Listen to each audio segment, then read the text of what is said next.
Nggak perlu overacting lah. Jika orang aja baik-baik, katanya kepolisian itu harus melakukan tindakan harus humanis. Ya humanisnya jadi jargon aja seperti ini kan. Sebenarnya kuasa hukum bisa mengajukan pra peradilan gitu. Kuasa hukum jangan lembek bikin gitu. sensasi-sensasi Pansos lah. Ya pansos lah. Saya nggak tega untuk bilang pansos itu. Kalau kalian melihat ini, jangan-jangan ada pembunuh lain. 2 hari kemarin saya Zoom sama penulis skenario-nya. Penulis skenario-nya. Ini di balik layar ini penulis skenario-nya ternyata juga belum dapatkan honor dari ada perubahan skenario, tapi memang based true story ya, hanya base-nya aja gitu, tapi terkait dengan detailnya dan pernak-pernik kesurupan dan yang lain-lainnya bunga-bunga lah.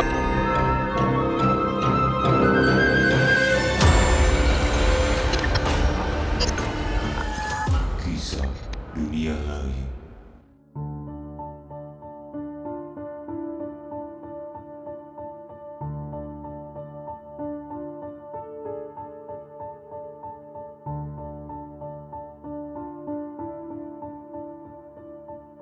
Selamat datang kembali kawan dari dunia lain.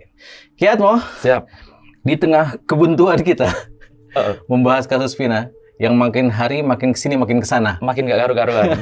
Hari ini kita kedatangan seorang pengamat kepolisian dari ISES, betul ya? Mas Bambang Rukminto. Terima kasih. Thank you Mas sudah datang Mas. Mantap. Mas, kenapa kita undang Mas Bambang? Karena kita tuh akhirnya sebagai kaum mendang-mending, kaum pinggir jalan bulet Mas. Bingung ya kita apalagi yang mau diomongin. Aku sama Ki Atmo pernah ngebahas besok kita omongin apakah motor Eki udah ganti oli atau belum. Siapa arsiteknya, lama-lama gitu. Ki, mumpung ada Mas Bambang, mau nanya apa Ki? Aku mau nanya hal yang paling simpel dulu. Jangan tanya merek oli ya. Enggak. Ini kasusnya kan lagi bulat nih, Mas Bambang. Jadi menurut pengamat kepolisian, seperti apa kepolisian menangani kasus ini mulai dari 2016 sampai sekarang? Sebentar, saya ini diundang ke sini tuh bingung karena judulnya dunia lain. Ini dunia lain Mas. Dunia lain. Yang kita tuh justru ternyata memang dunia lain. 8 tahun loh Mas gelap gulita. Ternyata di negeri kita ini masih banyak yang hal-hal yang lain ini. Jadi yang aneh-aneh juga sesuatu yang sebenarnya sederhana jadi gelap gitu makanya yang sebenarnya jadi 8 tahun jadi bulat semua itu. Kalau saya melihat sih 8 tahun itu waktu yang sangat lama sekali gitu. Di negara ini kepolisian kita itu memiliki perangkat yang sangat bagus. Terus pendidikan kepolisian juga sudah sangat tinggi. Banyak dokter-dokter ilmu kepolisian, perguruan tinggi ilmu kepolisian itu sudah berdiri tahun 50-an malah. Ya. Makanya kalau kemudian memecahkan masalah yang sebenarnya sederhana ini sampai 8 tahun, itu satu kata, bulet. Dan sangat menyedihkan sekali gitu. Dan kasus ini menampar logika kita, betul. Seperti itu. Makanya sangat menyedihkan sekali lah. Seharusnya kalau dengan perangkat, dengan keilmuan, ini sudah selesai. Harusnya gitu ya. Dengan tidak mengurangi rasa hormat dan duka yang mendalam terhadap keluarga korban ya Mas. Ini kan kasus biasa ya Mas. Kasus biasa. Kasus yang sederhana. Nah dari Mas Bambang kan sempat ngikutin lah, bahkan sempat berbicara di beberapa media. Kendalanya di mana sih Mas sampai 8 tahun tuh menjadi tidak sesederhana ini gitu? Ya gini, kita runut satu persatu. Kalau dalam kasus hukum, peristiwa kematian itu yang pasti sudah ada, gitu. 2 orang meninggal, kan gitu. Itu adalah fakta, itu yang tidak bisa dipungkiri. Yang runutannya setelah ada peristiwa 2 orang yang meninggal, apa penyebab kematian itu? Gitu. Penyebab kematiannya bisa karena tiba-tiba meninggal karena sakit atau ada pihak yang sengaja melakukan penghilangan nyawa seperti itu. Ya kalau kita merunut alur peristiwa ini menjadi viral, menjadi rame di sorot masyarakat, peristiwa kematian itu yang disampaikan kepolisian itu berubah-ubah. Berubah-berubah, iya. Nah, itu yang menjadi memicu rasa penasaran masyarakat, dan kemudian masyarakat jadi berpikir gitu loh, kenapa kok seperti ini gitu loh. Jadi harapan saya sih kepolisian ke depan jangan menafikan logika masyarakat lah, seperti itu. Masyarakat itu bisa berpikir loh, bukan hanya karena saya mengamati, saya menyampaikan pendapat, terus kemudian masyarakat jadi berpikir. Enggak, masyarakat sudah berpikir sendiri. Mereka lebih pinter daripada kita gitu. Otak mereka berapa kalau penduduk Indonesia 280 juta. Irama berapa tahun yang lalu? Ini udah 135 juta. Iya. Sekarang udah hampir 300 juta lah. Mereka punya pemikiran gitu loh. Apalagi sekarang berapa sih jumlah netizen kita gitu loh. Banyak banget itu. Makanya ratusan juta. Mereka juga akan memperhatikan kasus per kasus. Memang ada yang viral, ada yang enggak gitu loh. Jadi ketika sesuatu janggal, pasti itu akan memicu mereka bertanya dan akhirnya memunculkan asumsi-asumsi liar, dan kemudian juga memunculkan dalam tanda kutip penyelidikan sendiri. Kan, seperti itu. Investigasi sendiri seperti itu. Nah, selama 8 tahun ini yang tadi ada fakta peristiwa yang membuat janggal. Semula ini kecelakaan tunggal, kemudian ternyata ada dugaan pembunuhan. Terus kemudian setelah dugaan pembunuhan ada yang dijadikan tersangka. Ada berapa orang? 11 tersangka. 11 dan 11 tersangka, 8 terpidana ya 3 kan? DPO. 8 terpidana, 3 tersangka tidak dikejar ketika 8 terpidana mencabut BAP. Artinya apa? Kepolisian sangat tergantung sekali dengan hanya satu alat bukti. Padahal kalau menurut KUHAP harus 2 alat bukti. Ya. Kesaksian itu alat bukti. Entah itu 8 orang atau 9 orang, 100 orang, alat buktinya satu kesaksian. Nah, bukti-bukti lain harus bukti-bukti material kan gitu. Kalau kepolisian memiliki perangkat scientific crime investigation kayak gitu kan, penyelidikan secara ilmiah. Yang ini yang harus bisa dipertanggungjawabkan. Bisa mulai awal olah TKP. Dari olah TKP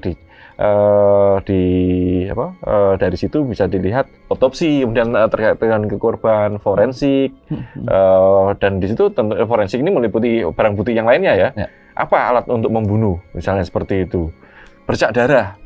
Di mana ditemukan, harus ada. Terus kemudian terkait kemarin ada isu terkait ada dugaan kekerasan seksual, ada sperma misalnya. Spermanya siapa ini? 8 tahun yang lalu itu teknologi sudah sangat maju. Kalau 30 tahun yang lalu ketika kasus Marsina mencari DNA itu harus ke Amerika dulu. Kalau 8 tahun yang lalu ya DNA gampang di klinik-klinik laboratorium lokal aja bisa gitu loh. Makanya itulah menjadi aneh dan kenapa kasus ini ramai diperbincangkan. Polisi itu punya perangkat, punya kemampuan, tapi ketika tidak mau melakukan itu dengan benar, dampaknya akan seperti ini. Itu aku menarik dengan kalimat terakhir.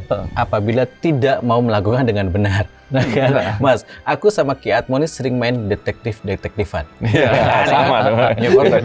Segala teori, segala analisa, mungkin pemirsa juga kayak gitu ya, sama ya, semua teori analisa. Nah, tugas berat ini sekarang berarti ada di pundak penegak hukum ya, Mas? Iyalah. Karena ya dengan kalimat terakhir tadi, tidak melakukan apabila tidak melakukan dengan benar.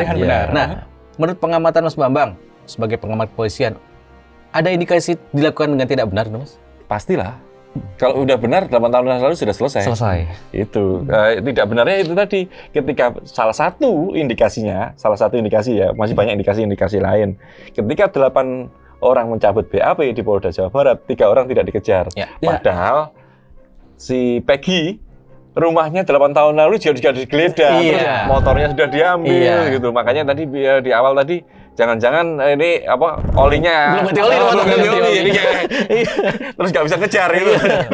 Apakah polisi itu pakai motornya Peggy untuk mengejar Peggy ya? Dan bukti terkait dengan motor itu apa hubungannya? Termasuk ijazah apa hubungannya? Ini yang kemarin itu kan. gerbek rame-rame. Ya kadang-kadang saya malu lah dengan kawan-kawan kepolisian kalau hanya sekedar mencari ijazah itu kan ngapain rombongan bareng-bareng itu. Itu kan menjadi kehebohan tersendiri gitu. Nggak perlu overacting lah. 3 orang aja yang baik-baik. Katanya kepolisian itu harus melakukan tindakan harus humanis. Ya humanisnya jadi jargon aja seperti ini kan. Maunya mereka jadi ya overacting lah. Iya. Terus ini panas nih. Ini bagus sekali karena aku ngerasa di sini ada beberapa hal yang aneh. Bahkan sebelum kasus ini kemana-mana ya, Mas Bambang, kemarin ada kabarnya bahwa Sudirman yang sudah di dalam terdakwa, ini kemudian keluarganya didatangi aparat, suruh tanda tangan kertas kosong atau surat pernyataan untuk melepaskan kuasa hukum. Kemudian ada lagi dugaan tindak kekerasan yang dilakukan saat pemeriksaan. Yang paling fatal ini untuk aku, ini kan 3 orang ini masuk keputusan pengadilan. Sedangkan salah satunya adalah otak dari perencanaan pembunuhan ini. Kalau sekarang ternyata tidak ada, terus konstruksi kasusnya seperti apa jadinya? Habis semua, konstruksi kasusnya hilang semua. Sebenarnya kalau mau lagi-lagi mau, ya kita belajar dari pencabutan 3 BAP itu. Ini 3 BAP itu konstruksi kasusnya jadi hilang, udah. Pondasinya ketika dicabut hilang karena tidak ada dasarnya. Tidak ada pondasi yang lain, kecuali kalau kepolisian memiliki bukti-bukti tidak perlu saksi, bukti yang lainnya bisa, forensik ini udah kena sudah. Langsung kena lah. Kalau lagi-lagi kan terkait dengan mau tadi kemauan dan itikat baik dari kepolisian sendiri itu. Saya melihat kalau 8 tahun, saya tidak menyalahkan kepolisian saat ini. Kepolisian saat ini tentu Polda Jawa Barat sudah bekerja keras lah, saya apresiasi gitu. Beda kerjanya. Tetapi lagi-lagi ya jangan memaksa-maksa gitu, harus benar. Kalau maksa-maksa nanti kan jadi bumerang sendiri. Jadi bumerang bagi kepolisian sendiri. Ini ada yang ribet satu nih, si Peggy Setiawan yang tertangkap ini DPO. Ini kayaknya udah lewat ya 20 hari per hari ini penahanannya. Kan masa penahanan 20 hari awal periode pertama. Periode pertama. Kapan kira-kira untuk sampai 21? Kalau memang dia atau dia yang dipaksakan, kita nggak tahu. Ya itu lagi-lagi kuasa hukumnya ya harus cermat ya. Kalau dengan bukti-bukti yang ada, terus kemudian dengan konstruksi peristiwa yang sudah ada sekarang, sebenarnya kuasa hukum bisa mengajukan pra peradilan gitu. Kuasa hukum jangan lembek, bikin sensasi-sensasi lah. Pansos lah. Saya nggak tega untuk bilang pansos itu. Yang bilang kok kita nggak ikutan. Ikutan saya. Ke Komisi 3 dan yang lainnya sesuai normatif hukum aja lah gitu. Pra peradilan sekarang peradilan gitu loh. Kemarin saya ketemu seminggu yang lalu sama salah satu pengacaranya, katanya minggu kemarin ini sudah mengajukan pra peradilan, tapi faktanya sekarang belum. Harusnya itu kalau itu sudah kalau Peggy ini tidak ditemukan bukti-bukti, 8 orang lainnya bisa melakukan PK. Betul. PK. Kalau memang kita melihat secara luas ya, kesalahan memang bukan terkait dengan 8 orang, bukan terkait hanya kepolisian saja, jaksa sama hakim ya sama juga. Artinya dia nggak cermat gitu loh. Masyarakat juga harus, lah hakimnya mana ini? Jaksanya kenapa kok bisa diterima seperti itu? Hakimnya kenapa bisa memutuskan ketika 3 orang otak pelaku lagi? Otak pelaku belum ditangkap, dia memutuskan 8 orang 7 orang untuk seumur hidup. Kasian. Kan kalau kita ikuti teori keadilan kan ada keadilan retributif kan, yang harus sesuai dengan kesalahannya. Gitu. Salahnya apa? Buktinya mana? Apakah 7 orang itu masing-masing nusuk? Apakah 7 orang itu masing-masing mengeluarkan itu kan harus itu yang harus dipertanggungjawabkan secara ilmiah seperti itu. Iya. Apalagi ada jargon kan. Sesuatu yang sudah diputuskan pengadilan ini adalah kebenaran yang harus diterima sebelum ada pembuktian baru untuk mematahkan yang ini. Nah, sekarang kalau untuk pengamatan Mas Bambang ini, aku udahlah pasti masyarakat udah tahu ini pasti ada konflik of interest segala macam kan seharusnya. Nah, mulai dari awal lagi atau memang ini diteruskan lagi, dibablasin lagi sampai habis dari Peggy Setiawan yang sekarang ini dia bablasin sampai habis sampai terbukti dia enggak, akhirnya dicari lagi yang putusan pengadilan, atau harus dimulai dari mana ini? Harus dipisahkan ya menurutku ya, pisahkan antara 8 orang yang sudah terpidana dengan Peggy. Oke. Peggy ini makanya lagi-lagi pengacara yang harus kuat lah, harus pintar lah. Ketika Peggy ini berhasil di pra-peradilan, ya sudah. Ngapain terus kemana? Iya, gitu. nggak ada lagi. Ya, yang 8 orang ini bisa mengajukan PK gitu loh. Dan akan dengan PK itu kalau memang berhasil ya akan merubah konstruksi semuanya. Ada sesuatu yang salah, ada penyelidikan yang salah, ada penuntutan yang salah, kemudian ada vonis yang salah. Kita belajar kalau kasus 15 tahun yang lalu, 15-16 tahun yang lalu, ketika kasus Kemat Jombang, kasus Rian Jombang, Jagal Jombang itu kan, Kemat itu seorang jasa salon, kemudian ditangkap, diadili, sudah dihukum, dijadikan tersangka pembunuhan di Nganjuk kalau salah. Kemudian Nganjuk, ternyata ketika Rian ditangkap di Depok, mengatakan dia yang bunuh. Apakah pelakunya Rian? Ya kan, hal seperti itu bisa terjadi. Kalau kita berpikir lebih jauh lagi, ini kan terkait dengan motif lagi, motif ini kita berkembang lagi motif. 8 orang motifnya apa sih? Gitu. Kalau kemudian ini pemerkosaan, terus ini pembunuhan. Ketika sekarang ada saksi baru ya? Saksi baru, banyak sekali. Suroto itu menemukan bahwa memang ada dugaan pemerkosaan gitu kan, pemerkosaan, terus kemudian lokasinya TKP-nya pun juga berubah lagi. Ya, gitu. Kalau melihat ini, jangan-jangan ada pembunuh lain. Iya. Gitu kan, pembunuh lain yang bukan si 8 orang ini gitu loh. Motifnya pun jangan-jangan pemerkosaan itu hanya pengalian saja, mengaburkan saja, seperti itu kan. Ya ini jadi bulat terus. Apalagi tadi kita sempat ngomong di belakang, banyak bunga-bunganya. Ada yang bilang karena ini melibatkan ini, ini ngomong ini. Nah ini kusut Mas Bambang. Ya sebenarnya ya lagi-lagi itu tergantung kemauan. Kepolisian memiliki kemampuan, bisa kalau benar gitu. Kalau benar-benar tegak lurus pada kebenaran untuk mencari keadilan, pasti bisa. Itu. Siapapun pembunuhnya pasti bisa. Publik tuh penasaran banget, menanti banget kemunculan ayahnya Eki. Ya. Siapa Pak Rudi? Pak Rudiana. Kenapa nggak muncul-muncul sih Mas Bambang? Ya mungkin ada sesuatu yang menjadi beban dia. Saya tidak ingin masuk lebih dalam terkait apa motifnya, tapi Pak Rudiana ini adalah saksi kunci seharusnya. Itu dia kan? Karena dia yang melaporkan juga, dia mencari sendiri orang sendiri dan lain. Itu yang apakah itu juga mempengaruhi penyelidikan sehingga polisi tidak objektif? Karena ketika seseorang itu menjadi salah satu pihak yang terkait dengan sebuah tindakan pidana, seharusnya apalagi penyidik ini harus dilepaskan karena ada ikatan-ikatan emosional yang sehingga dia tidak bisa objektif gitu. Ketika dia masuk, kenapa atasannya memberikan izin misalnya seperti itu, harusnya kan dipisahkan. Kalau itu bisa dijaga objektivitasnya itu, ya lagi-lagi ini tidak akan. Berarti akan sangat membantu apabila Pak Rudi mau bicara terbuka, ini benar. Bahkan kalau Pak Rudi mungkin ada ketakutan, dia bisa minta pertolongan LPSK. Sekarang lagi banyak gitu. Ada ke LPSK semua kan orang-orang.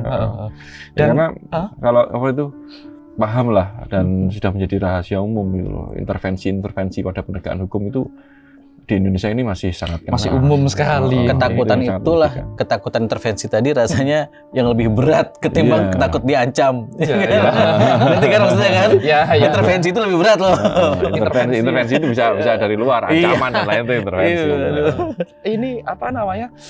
Pak Rudiana kabarnya rumor yang beredar sedang diperiksa propam. Iya. Di propam yang meriksa pusat lah ya pasti ya. Iya, di propam. Nah, aku penasaran untuk pengamatan Mas Bambang ini.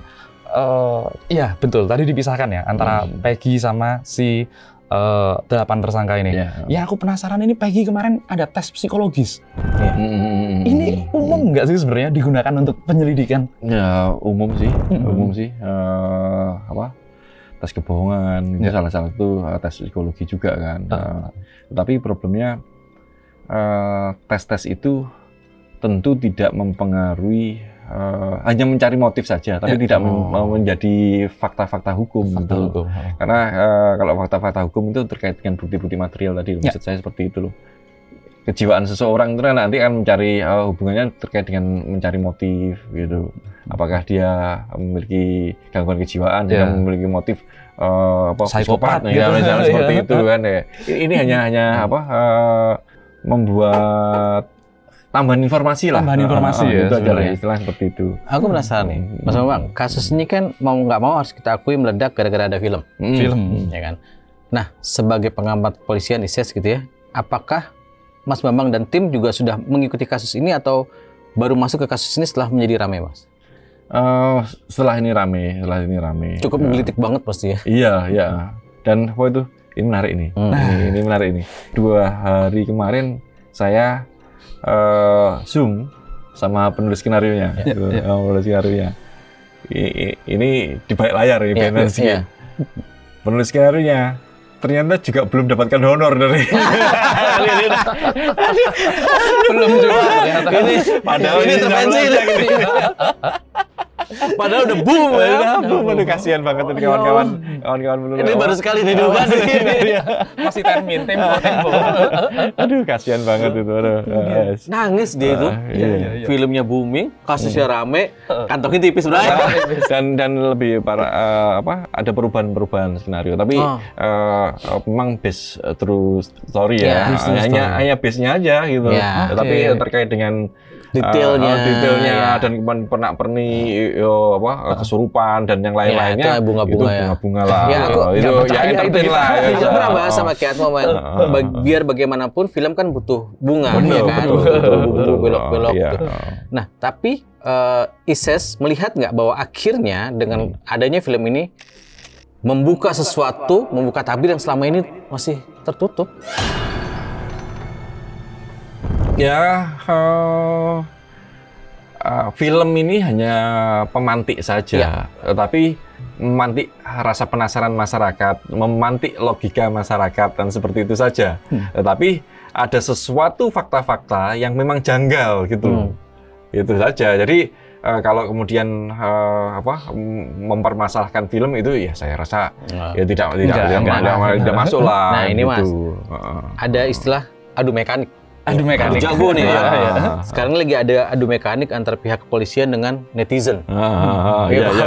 Sep, jejak digital dibongkar semua. Iya, jejak digital yang Mungkin nggak polisi memanfaatkan itu justru? Atau jangan malah menutup diri? Enggak, penelitian gue lebih bagus lagi. Benar. Era sekarang memang harus terbuka gitu loh. Kemampuan teknologi informasi, ada AI dan lain-lain itu kan sangat membantu sekali. Itu harus bisa dimanfaatkan. Yang menjadi menarik, kemarin Polda Jawa Barat bikin hotline gitu. Iya benar. Nah, itu kan. Itu kita sempat bahas. Iya, kita sempat bahas. Bikin hotline. Ini mundur. Kalau ada yang isengin gimana? Iya, makanya dia akan menampung berapa informasi gitu. Iya. Ya sekarang manfaatkan teknologi yang ada, AI ada, informasi di masyarakat terangkum aja, ambil data analis, big data diolah, data analis dijadikan, sudah nanti informasi baru, nanti pendalaman. Kan ini sekedar informasi awal. Iya. Baru kita ngomong gue. Yang baru kita Hotline. Ini hotline kalau ada yang ngerjain gimana nih? Dia kan nampung berapa gitu loh. Mendingan ya itu udah Langsung dipetakan aja, medsos sudah ya ambillah. Mereka punya kemampuan gitu loh. Sudah memiliki divisi cyber kok. Divisi cyber buat apa? Cuma ngejar judi online yang judi yang orang anak-anak kecil yang taruhan pasang 100.000, 50.000 ditangkap gitu. Dan sekarang juga tidak terpecahkan kasus judi online, malah menimbulkan korban di anggota polisian. Ini suami istri. Makanya kalau daripada itu ya pecahkanlah kasus ini satu persatu kan gitu kan. Kasus Vina Eki ini pecahkan aja digunakan dengan kawan-kawan cyber itu fokus ini bantu ini kawan-kawan reskrim selesai udah. Tapi dari adu mekanik tadi aku ngelihatnya, aku sebagai orang awam ya Mas Bambang ya, aku ngelihatnya kayak netizen lebih gampang logikanya diterima dan kayaknya lebih gini oke ketangkep kayaknya orang ini deh lebih gitu deh kayaknya deh. ya makanya semuanya itu logis. Logika netizen itu ya masih sebatas lah, sebatas memberikan informasi yang diberikan kewenangan oleh negara, oleh itu kepolisian melakukan penyelidikan gitu loh. Dan tinggal kepolisian mau apa enggak, laki-laki mau apa tidak gitu saja. Iya, harusnya sudah mau sih kalau aku bilang. Dan kemudian jadi dua sisi nih. Aku sekarang salut sama yang nyidik kasus ini sekarang. Karena kemarin sempat itu Egy yang kupingnya bolong katanya. Sampai klarifikasi itu. Iya, kasihan kan klarifikasi. Terus ternyata sebelum itu booming diangkat sama netizen, sebelum viral banget lah. Ternyata udah didatengin duluan sama kepolisian. Itu bagus. Terus sekarang ini untuk yang kemarin CCTV ternyata ada kejadian di Makassar dan di film beda. Kalau tadi menyinggung divisi cybernya kepolisian, ini kan informasi tentang kasus Vina ini nggak karu-karuan. Ini harus diarahkan kemana untuk penyidikan kepolisian? Kepolisian seharusnya ambil data analis ya. Mana sih yang ini yang informasi ini yang kredibel apa enggak gitu. Kalau semuanya ditampung bulat lagi gitu loh. Meledak gitu kan. Ada ibu-ibu tuh. Ibu siapa itu? Ibu pakai lalat. Yang ngoceh di TikTok. Banyak banget kan. Sampai nyebut mantan petinggi Polri segala macam. Gila nih kusut begini. Ini terlalu ngawur sih sebenarnya. Benar dan harus diingatkan juga pada netizen. Jangan macam-macam. Kalau kamu malah mengacaukan, tidak menyebarkan hoax tanpa ada bukti, hanya sekedar ini analisa ngawur gitu. Otak-atik gaduk.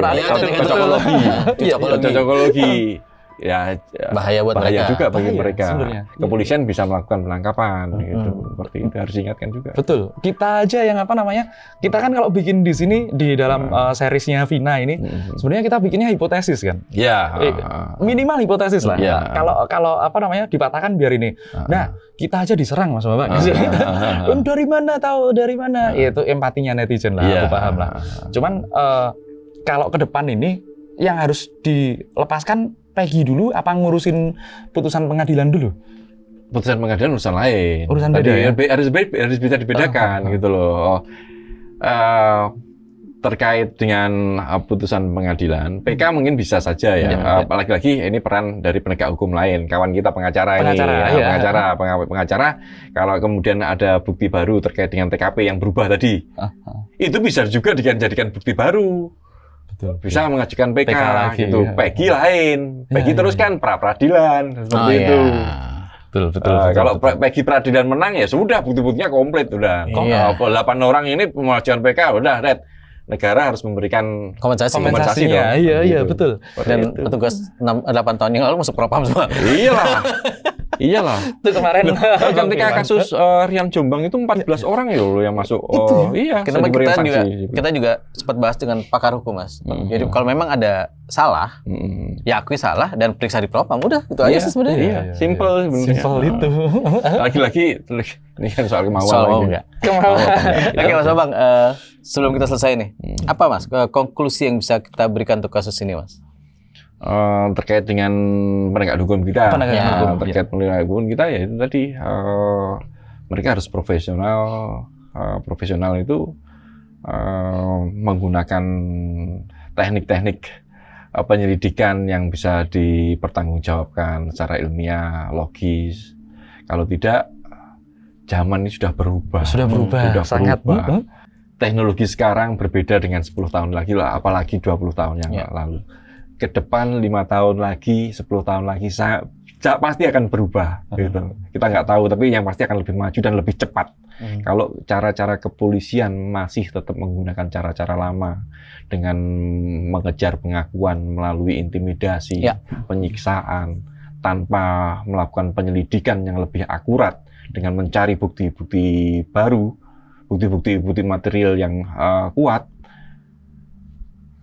kepolisian pasti akan jadi sasaran serangan hujatan dari hujatan masyarakat seperti itu. Dan itu sangat merugikan bagi citra maupun kinerja kepolisian ke depan karena partisipasi masyarakat akan menurun. Ya, kepercayaannya juga ya. Kepercayaan menurun, akhirnya partisipasi malas Entar juga ujungnya hilang lagi. Percuma lagi kepolisian. Udah urusin sendiri lah kepolisian kan seperti itu. Kan nggak bisa seperti itu. Iya. Jadi informasi yang ada sekarang di dunia maya terkait dengan Vina, anggaplah itu adalah partisipasi gitu.